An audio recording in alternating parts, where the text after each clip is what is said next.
Come and take it if you want it. Come and take it if you think you can. Come and take it, but I warn you, you'll have to pry it from my cold dead. Alright, ladies and gentlemen, Southern Republic back at you. Alright, here it is. I have taken the last 2 months to put this video together. I have done a lot of research. I have defined and redefined my bug out bag system because I have watched tons of videos on this. I have read a bunch of books about bug out bags. My Kindle is loaded with bug out bag books and how to build them, all this other good stuff. Building your bug out bag, building your medical kits, what to carry, what not to carry. I've watched video after video. I've spent hours on YouTube to put together a system I think really defines what a good bug out bag is.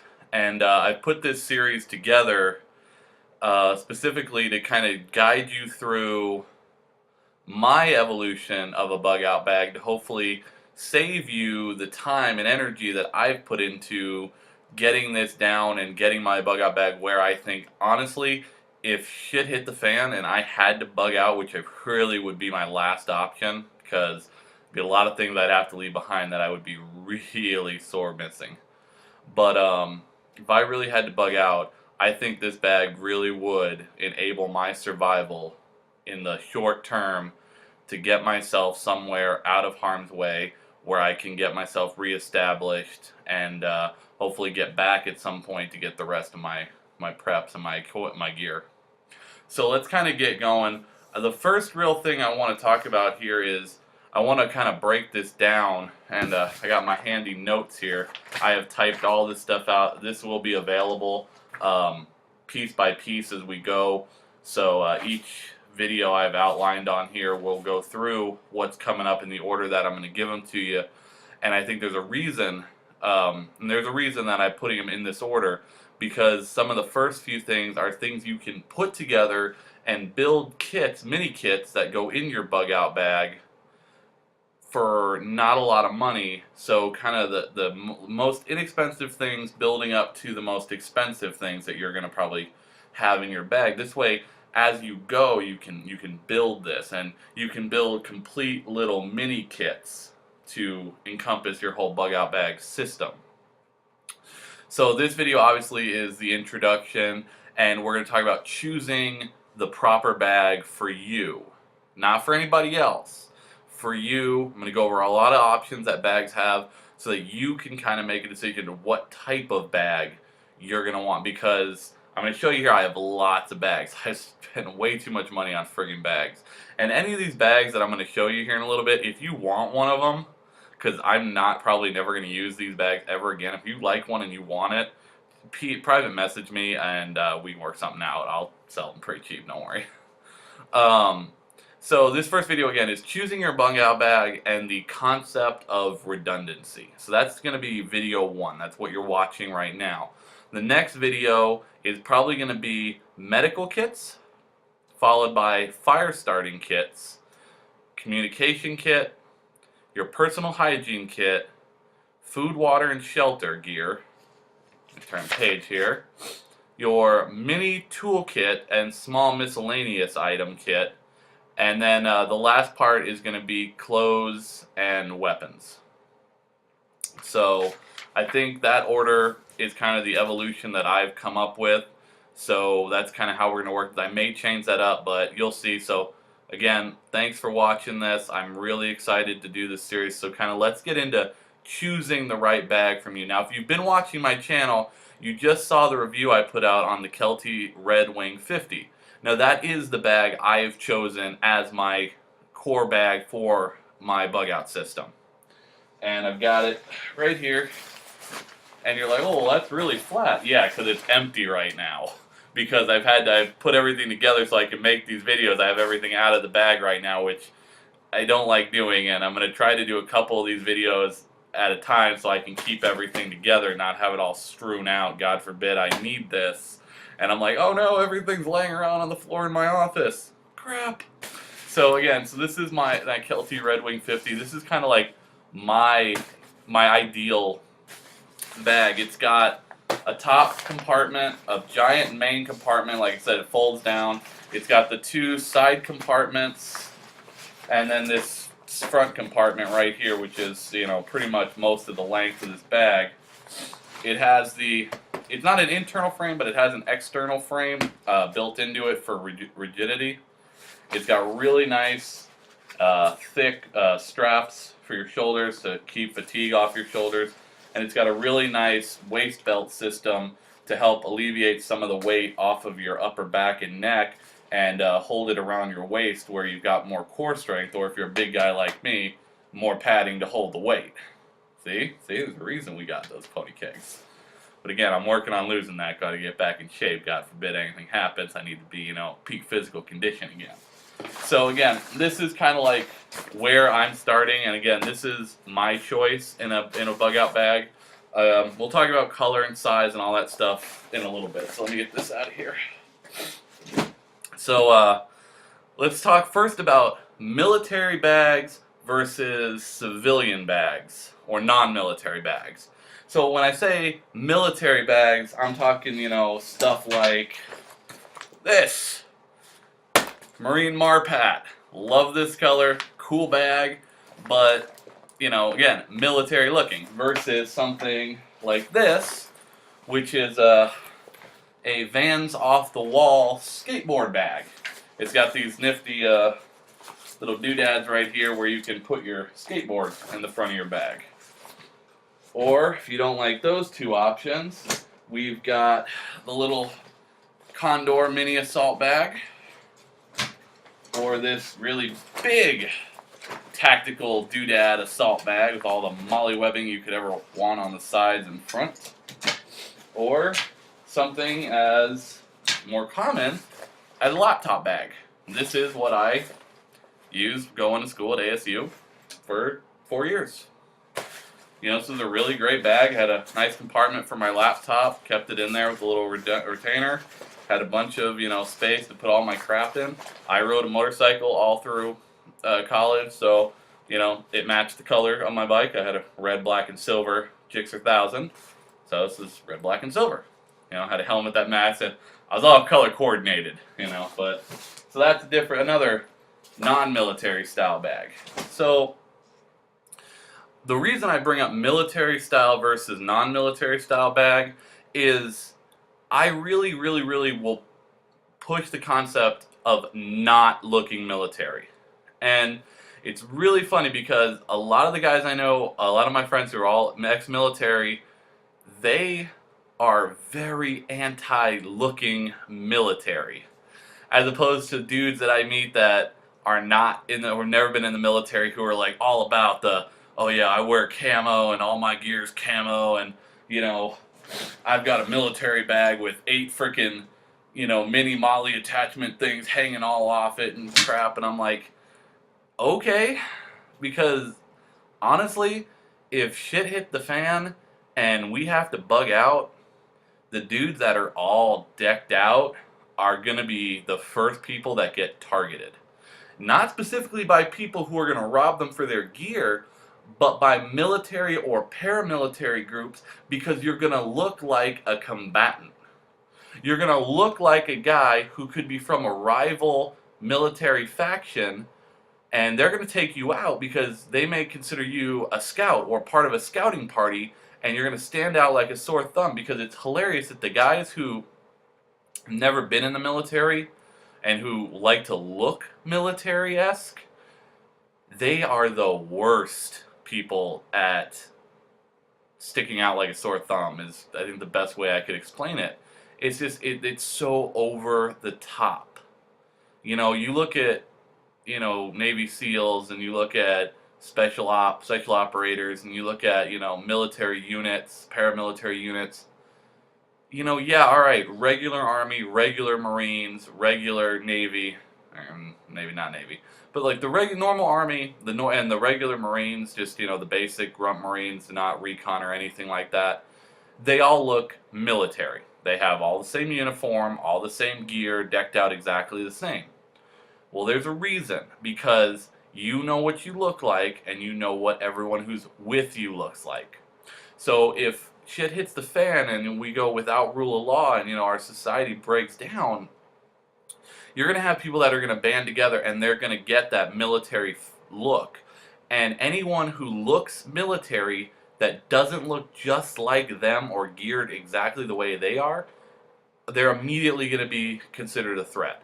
Whether or not you pose a threat or not, you may just like the look and you think that's the best way to carry your gear, but you're going to stick out and you're immediately going to be targeted by groups who would look to rob you for your gear, your equipment, or just to kill you because they don't like you. So the whole military versus non-military look, I really, my personal decision is I want to look as non-military and as non-threatening as possible. It's that whole sleeper thing.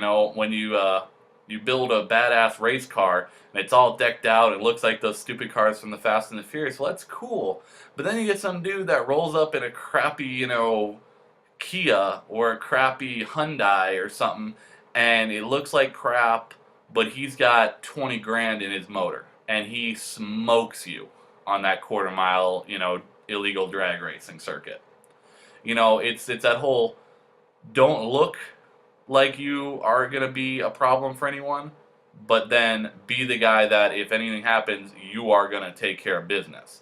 And that's the way I look at it, being military versus non-military looking. So that's why I chose to go with something this is a hiking bag. It's very obvious, it's a hiker bag. Anyone that knows anything about bags or been hiking, or any guys that are military or paramilitary or dudes that want to look that way, they know what a hiking bag looks like. It's pretty obvious. And military stuff generally isn't black most of the time. It's tan and ACU and MARPAD and, whatever that weird navy blue ACU thing they got going on. So when they fall off the boat, they blend in with the water. Whatever. So again, military versus non-military. My point is, look as non-military and non-threatening as possible, but be the dude that's going to take care of business when push comes to shove. That's my point. That's why I would advise anyone who's thinking about putting a bug out bag together or has a bug out bag, and you have a military-esque bag, maybe reconsider a different kind of bag. That's my opinion. Take it for what you want. I'm just putting out my advice because I think I've gained an amount of knowledge that maybe someone who's struggling to get it together, I could help you. Or maybe, you know someone who this video could help. Pass it on to them. So moving on from military versus non-military look, tactical douchebaggery. This is kind of an extension of the military-looking guy, the tactical douche. And you see these guys at the range, the range ninja. The dude that is decked out, looks like an idiot, can't shoot, has like 8 million things hanging off his gun. If I go and pull any of my rifles, out of the safe, they are like the most boring looking rifles on the planet. It's just basic. I don't have crap hanging off of it. I've got sights, backup iron sights, flip up normally because I don't like the front sight post really, and Screw did not like it. And a good optic, and that's pretty much it. I don't put lights on my guns. I don't put lasers on my guns. The only thing off the forward rail is a vertical grip, because I like that. I'm not into the whole mag pull thing where you're holding it way out here. I like having that vert grip right up in here where I can keep everything nice and close if I have to move and fire my weapon. So don't be a tactical douche. Just try not to. It's really annoying to the rest of the world. Alright, so let's talk about bag sizes. Alright, now I had this whole evolution starting with this really little Condor bag. It's really cool. This would make a great level 2 advanced trauma bag for a big medical kit. This would be a great bag for something like that. And a lot of the big medical kits you see being sold at the gun shows or on websites that sell med kits, a lot of them have a bag just this size for all the stuff that you're going to get in it. But this is just too tiny for a 72-hour bag. There's no way you're going to get everything you really need to survive for 72 hours in a bag that's this small. Now, on the opposite end of the spectrum, something like this, the Red Wing 50. This is 3,100 cubic inches, and there are bags that are much bigger than this. But I think this is a middle-of-the-road, appropriate-sized bag for a bug-out bag build. The reason I think anywhere from about 2,700 to about 3,500 cubic inches is honestly the ideal range.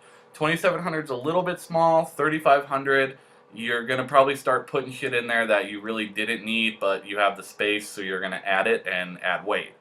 But right around 3,000 cubic inches, which this is 3,100 cubic inches, is really kind of the range I think a good bug out bag should be in. So consider that when you're choosing your bag. Now, if you look at something like this, this is about 221 to 2,200 cubic inches in something like this. This is a really cheap bag. I got this thing for like 35 bucks. I don't even remember where. Has the waist strap, has really flimsy shoulder straps. You're gonna feel all that weight on your shoulder and neck and upper back. As opposed to something like this. This actually is specifically a day pack. This is when you go to like surplus stores, you will find this bag, this exact bag, most military surplus stores. It's a single day pack. So really kind of too small, but it has a lot of the elements of a good bag.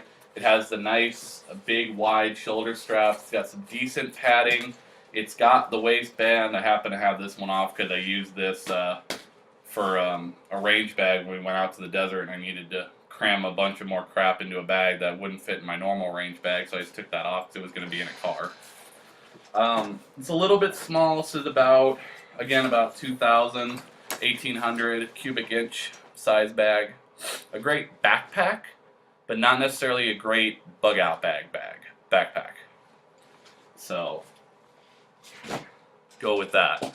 So again, for size, right around that 3,000 cubic inches is kind of my ideal size. It's just kind of a data point to find a bag that you like and kind of have an idea of what kind of size you may want to have. Let's talk about bag weight. And this is a big thing because your bug out bag is going to get heavy, dudes. Now like I said, this is why I've taken the last 2 to 3 months to really redefine my system, because I wanted to be very weight conscious, because the last thing I want to do, is to bug out and have a bag that's going to kill me. And I'm telling you right now, if you're not used to humping gear, and you've never had to do that, and you're fat and out of shape like I am right now, you are not going to do well after like the first hour or two humping a 40-pound bag on your back. I'm telling you, you are going to be dead. Laying on the side of the road, gasping, out of breath. You're going to expend all your water. You're going to expend most of your food just trying to survive the first couple hours with that thing on. So this is why I've redefined my system, and right now, the system you're going to see over the next couple of videos, including the bag, weighs in at 22, got it right here somewhere, hold on a sec.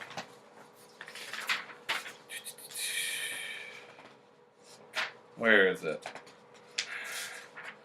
22.4 pounds. My entire kit weighs in at, including the bag. Everything that goes in the bag weighs 22.4 pounds, including the bag. As you can see, this is all of it. From medical kits, to all the mini kits that I've designed in there, to my food, water, shelter, clothing, and weapons, the miscellaneous large items that aren't in a mini kit, and including my weapons, partially my knives, my gun, that's going to be on me, not necessarily in the bag to cut weight, to keep the bag as light as possible. My reference point was I wanted to be as close to 20 pounds as possible. Now if you do the math on my gear, my bag, my Red Wing 50, weighs in at 3.5 pounds. This is a 3.5 pound pack. Simply for the sheer volume with all the reinforcing, the back paneling here to wick air away from your, get that airflow.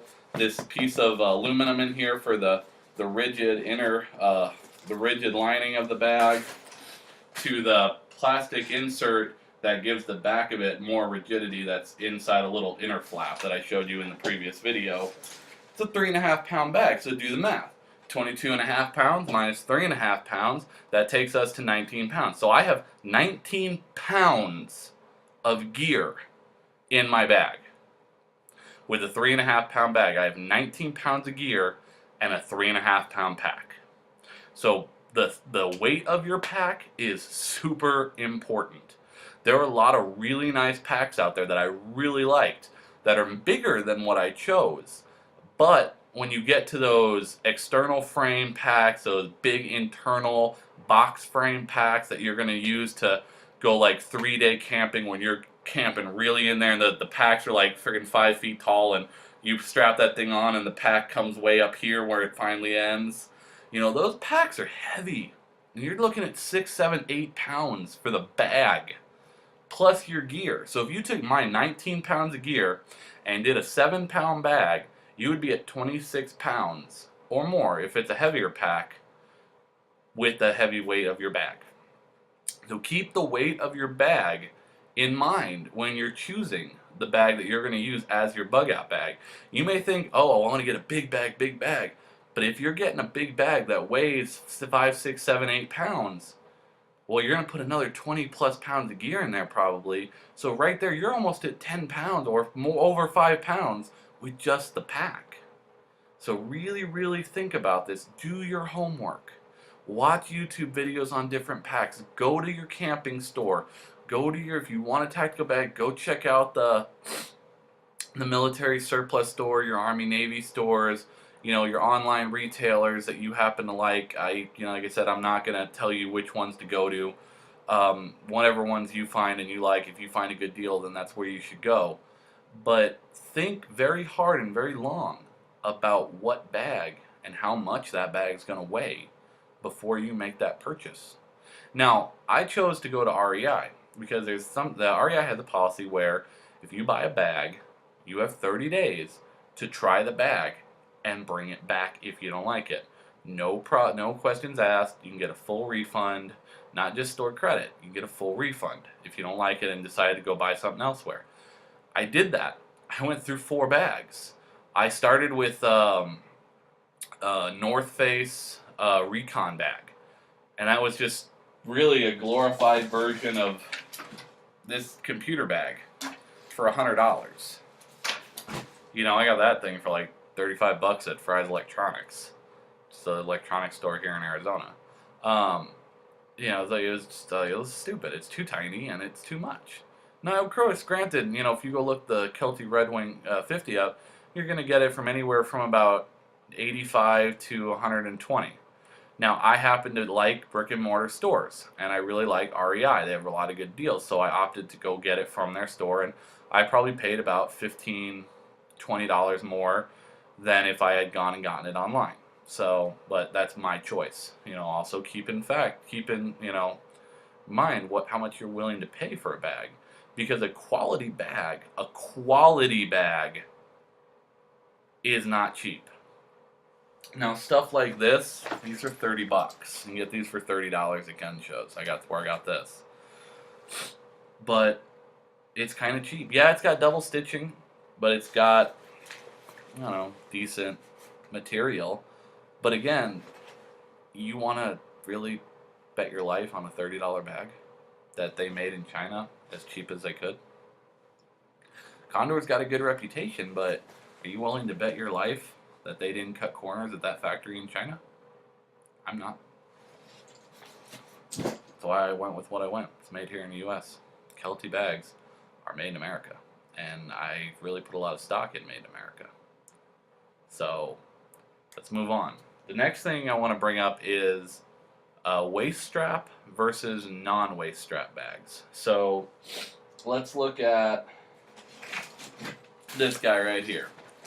My Vans Off the Wall backpack. No waist strap. Little military bag. got a waist strap. Regular backpack, no waist strap. Kelty Red Wing, waist strap. So why a waist strap, you ask? All right, well, let's talk about this. A waist strap does two things. One, it helps alleviate the weight off of your neck and shoulders and put some of the weight on your hips. So at the bottom of your bag is going to be where most of your weight's going to reside because gravity is going to pull all that down. So if you can pull the bag up onto your waist with a waist strap and cinch it tight like an extra belt, you can bring some of that weight up again, and this way it's not all pulling on your shoulders and your neck and straining your back because the more fatigue you get in your upper back, the more tired you're going to get and the less mobility you're going to have in the long run. So I personally believe a good waist strap, a good pack with a waist strap is really important. Now, let's move on to internal frame versus external frame versus no frame. For the size bag we're talking about, a 3,000 cubic inch bag or larger, you want a bag that has some kind of internal framing. Now, some bags have a small tubular frame built into the bag where you don't see it. The Red Wing that I happen to go with has, like I said, this piece of aluminum right here that runs, and it is molded. It's got a curve to it. It's got the same curvature of your spine to kind of ride your back properly to give you a little more help when you're carrying the pack. So the frame, along with the waist padding and strapping, will help keep the bag on your back the way it was designed to be worn to eliminate as much fatigue from the weight as possible. So all things to kind of keep in mind when you're choosing the pack that's going to be right for you.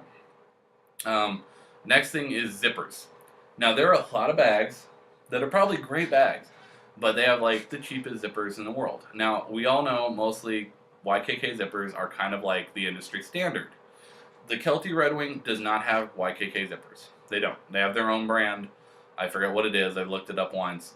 But I looked at it and I zipped the crap out of it and kind of got a feel for it, and I think the zippers are good. And I think the material that they make the zipper out of, and how it's sewed into the bag was quality construction where I don't think it will fail on me under stress, under heavy usage, or under long hiking with weight.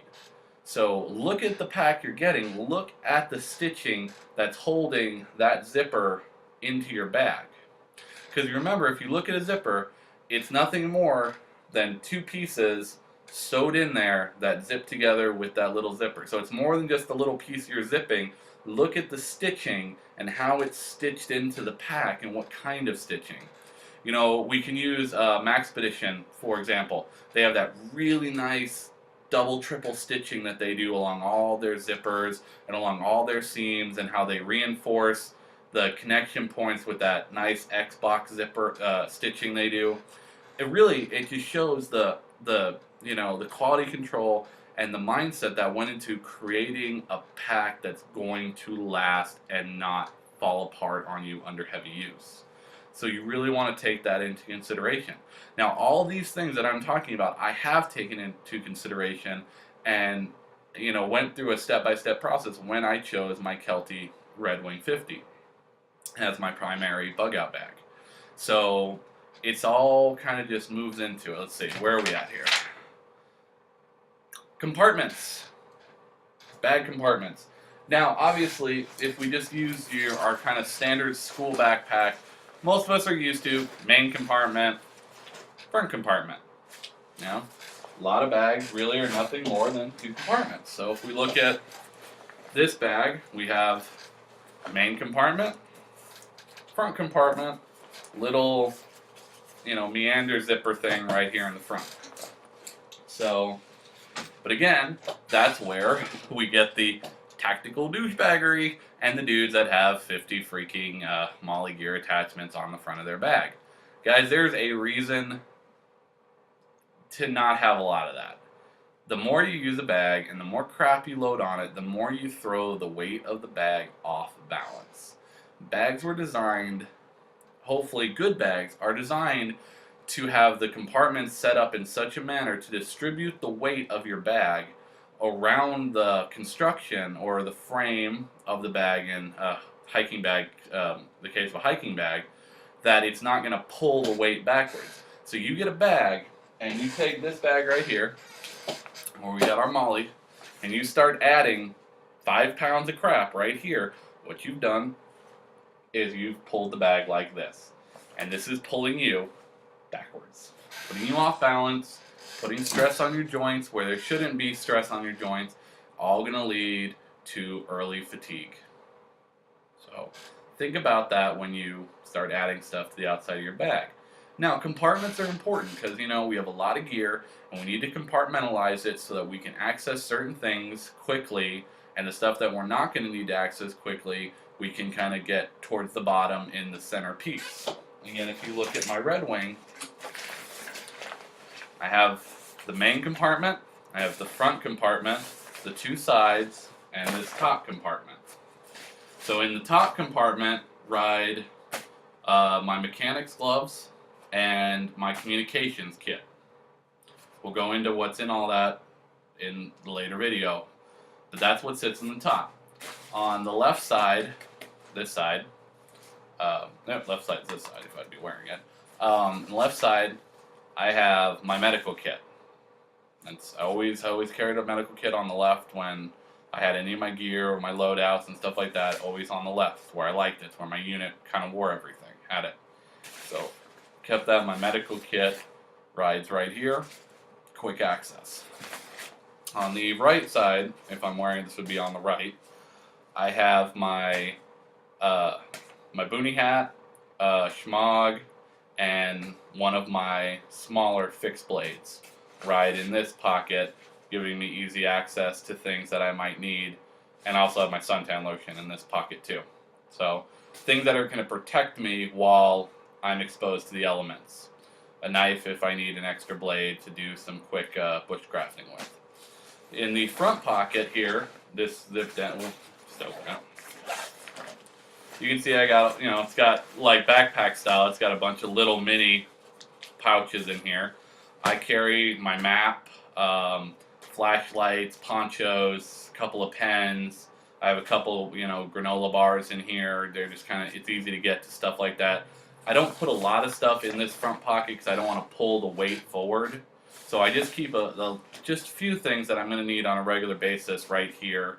Most of these don't even get used because I don't have a lot of little stuff. All the little things I have are in small zipper pouches that are all, you know, specific to a certain task that I would need to be able to do, and I can access those quickly from the main compartment. So then obviously in the main compartment, that's going to be where the bulk of your gear will go.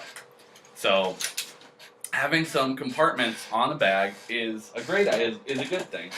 And if you take this bag, for example, you have this upper pouch, which is small. You have this big front pouch, and then you have the main compartment. Now this one you have 2 small pouches on either side. So this has a lot of mini compartments to kind of itemize. And this is actually the first bug out bag I ever really bought with the concept of building a bug out bag. And this is what led to my evolution of compartmentalizing my gear into mini kits. So like in one pocket I had my little fire kit, and then I had my little comm kit, and then I had my little tool kit right here, and then I had a little food kit, a little quick access food kit right here. And my med kit was this whole front pocket, a nice big medical kit, which I've streamlined since then to save space. You know, so that this actually, having this bag and buying this bag and looking like a tactical gomer, actually helped develop my EDC, my bug out bag into a compartmentalized system, which I think will help you to keep your gear organized and make your gear more readily accessible than just having a big bag with a bunch of stuff shoved in the center that you have to take the whole thing apart to find anything. So that's kind of where the compartment concept and the mini kit concept that we'll go through came about. So the last thing when choosing a bag also is price. And this actually is kind of the most important thing because I know a lot of you like me, I'm not rich by any means. I work like a dog to get the money I have to, you know, pay for my lifestyle and to, I had to cut back when the economy went bad just like a lot of you did. You know, hard to get ammo. Thankfully, years ago I got into reloading and thankfully my dad has done well for himself and has been able to help me with some things, and I have family support behind me. And there are a lot of people that don't have family support or don't happen to have a parent who has had, a modicum of success where if you want to kind of do a venture and they're into it too, like shooting, which is the reloading, obviously, my dad and I love to shoot. So when I came up with the concept of, well, let's reload, he was like, okay, but I want the best stuff. I don't want like a single stage. I want the multi-stage. I want one of the best ones that we can get. I want to get the best gear because I want to make sure we're not getting garbage. Because I don't want, he's all about the concept of cry now, not later. Cry now, buy once, cry once. Kind of a concept where, yeah, we're probably going to dump more money into it up front than a lot of people did when they started reloading, but we got all the gear we needed, and we have quality gear that's going to last us for the next 40, 50 years of shooting, and we're not going to have to rebuy pieces because we bought cheap junk that broke on us. We bought the quality gear that we're going to buy once, and we cried once when we looked at the bill when we bought it all. So price is really important. And if you have to save up for a couple of weeks or a month or two to get the bag you want, like I said, the Red Wing runs from, the Kelty Red Wing 50 runs anywhere from about 85 to 130 bucks, depending on where you get it. I paid about a 120 because I bought it in a brick and mortar store because I really have tired of buying crap online. I hate it. I hate leaving shit out front. I don't live in the best area. I've had stuff stolen, having it shipped to my house and getting home at work at 6 o'clock at night. So I don't like doing it. So I have to pay a little more to go to a brick and mortar store. Well, I'm going to do that sometimes, especially stuff that I care about and I want not to get stolen. So again, your mileage may vary for that concept. But if you need to save up to get a good bag, then do that. I'd rather, save my money and have to wait a while to get something and get what I really want than have you do what I've done and, $40, $40, $50, $30. Other one was $35. I mean, I spent $200+ on freaking 1, 2, 3, 4, 5, 6 bags that I am never gonna use ever again, or maybe once in a blue moon, like I used that one bag for a range bag when we went out to the desert. But I blew $200 and something on bags that I'm never going to use because I was impatient. And then when I found the bag that I really fell in love with, I had to wait a couple of weeks and pull money out of a couple different checks to go spend $130 on a bag. So really consider that and consider the concept of cry now, buy once. Okay? Alright, let's move into the second part of this first video, which I touched on at the beginning, is the concept of redundancy. Now, I know there are a bunch of other guys online who do gear reviews and knife reviews, and they have harped on this, several times. But it's really important. And no, this cup is not pink. It's actually red. It just comes across pink on video. I don't know why. But it's a big cup, and I like it. Talking for a while, man. Throat's starting to get dry. So the concept of redundancy. So what is redundancy? Redundancy, realistically, when it comes to the prepping concept, redundancy is having a backup for your primary or having a backup to your backup to your backup. There's a concept in the military, 2 is 1, 1 is none. If you've never heard that concept, I'll kind of give you a brief explanation. If you have one flashlight, and that's the only flashlight you have, it will break, and then you will have no flashlight. So 1 is none, because it's going to break. You're going to be using it, something's going to happen, your pack might get dropped, you may drop it, it will break, and then you're screwed, because you only had 1. So 2 is 1, because if you have 2 flashlights, you're still probably going to break the 1 flashlight. But when that flashlight breaks, you have the backup. And you still have a light that you can continue using. So when it comes to really, really important gear, and you'll see this moving forward in the mini kits that we're going to get into, I like to have, at minimum, 2 of very important things. So I have 2 maps. I have 3 flashlights. I have 2 headlamps. I have 12 AAA batteries. I have 12 AA batteries. I have 8 CR123 batteries. I have backups. I have redundancy in my kit. You know, I don't just have 1 Israeli bandage. I have 2 Israeli bandages. Because if I use the first one on you, and then I get hurt, I don't have one for me. So if I have to use something for you, or if I come across someone, you know, if I'm bugging out and I find you and your gear has fallen apart and you got robbed or, you know, whatnot, and you have nothing left, and I, you know, take sympathy on you and I say, all right, come on, man, I got some extra stuff here. Here's a light. Here's an extra hat. You know, here's my extra shirt. You know, here, put a shirt on. They've took your shirt, you know. Here, put this on. You know, put this on. Here's some suntan lotion. Come on, here's a fire starting steel. Come on, let's go. Let's get out of here. You know, and I can, so, you know, not only is it backing up me, but it could be backing up the people you're with. So if you are married and it hits the fan and you guys got to bug out, well, maybe your wife decided, oh, well, I don't need this, but I want this. And she took something out of her bag that was important and replaced it with a creature comfort item. And then your, you know, flashlight breaks, and you go, honey, give me your flashlight. My light broke. And she goes, oh, I took that out because I wanted my curling iron.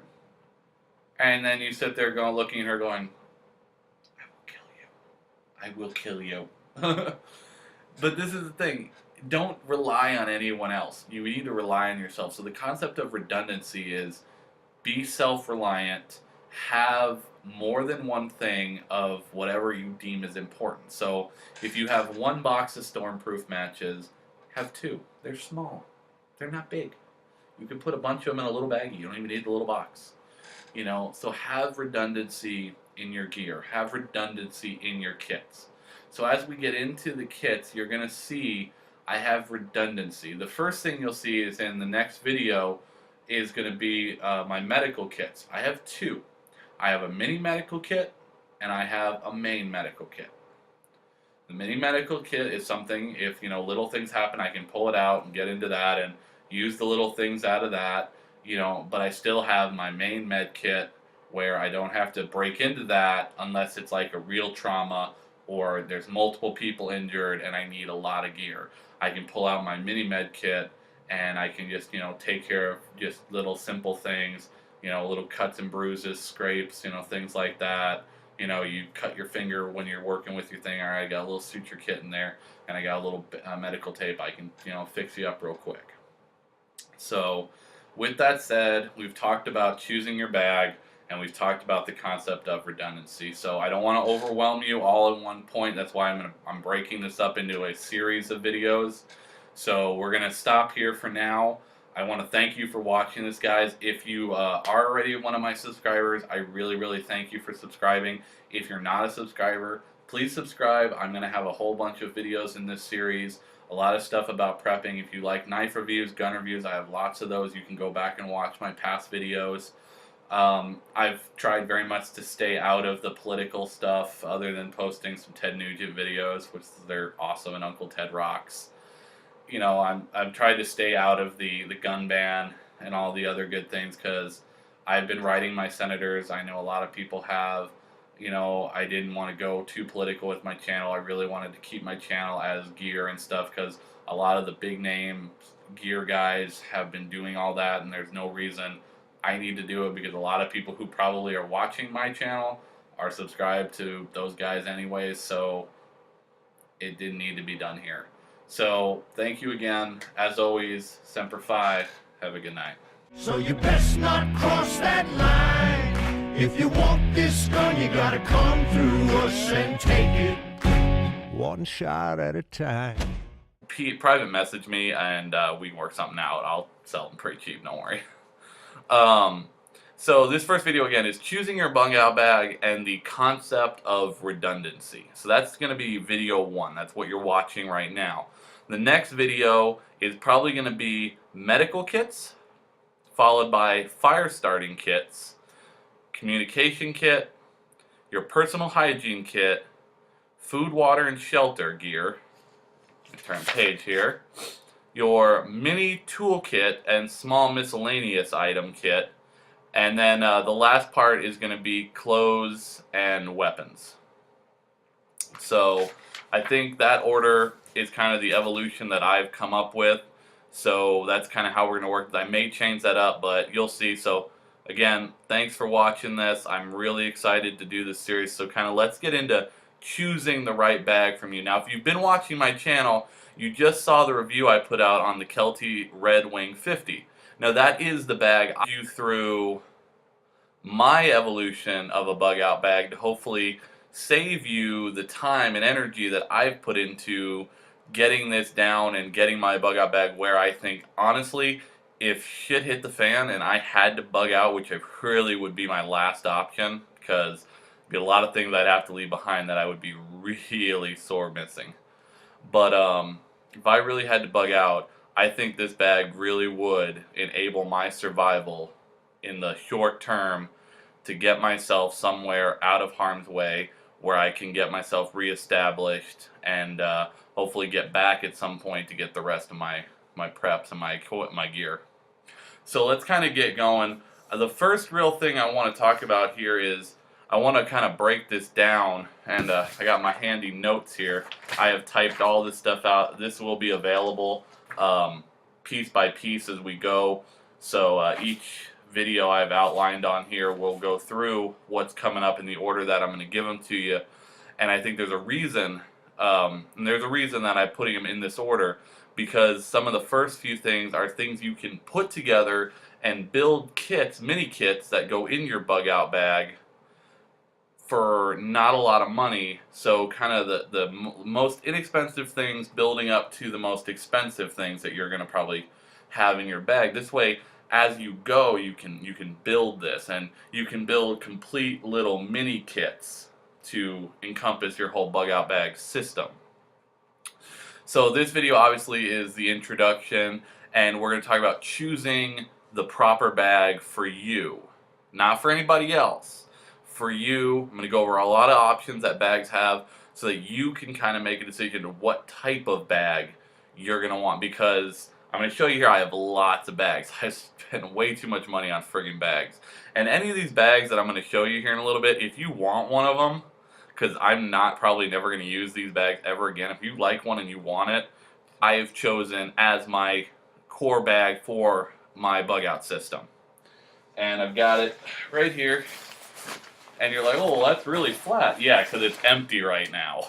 Because I've put everything together so I can make these videos. I have everything out of the bag right now, which I don't like doing. And I'm going to try to do a couple of these videos at a time so I can keep everything together and not have it all strewn out. God forbid I need this. And I'm like, oh no, everything's laying around on the floor in my office. Crap. So again, this is that Kelty Red Wing 50. This is kind of like my ideal bag. It's got a top compartment, a giant main compartment. Like I said, it folds down. It's got the two side compartments, and then this front compartment right here, which is, pretty much most of the length of this bag. It has it's not an internal frame, but it has an external frame built into it for rigidity. It's got really nice, thick. Come and take it if you want it. Come and take it if you think you can. Come and take it, but I warn you, you'll have to pry it from a cold dead. Alright, ladies and gentlemen, Southern Republic back at you. Alright, here it is. I have taken the last 2 months to put this video together. I have done a lot of research. I have defined and redefined my bug out bag system because I have watched tons of videos on this. I have read a bunch of books about bug out bags. My Kindle is loaded with bug out bag books and how to build them, all this other good stuff. Building your bug out bag, building your medical kits, what to carry, what not to carry. I've watched video after video. I've spent hours on YouTube to put together a system I think really defines what a good bug out bag is. And I put this series together specifically to kind of guide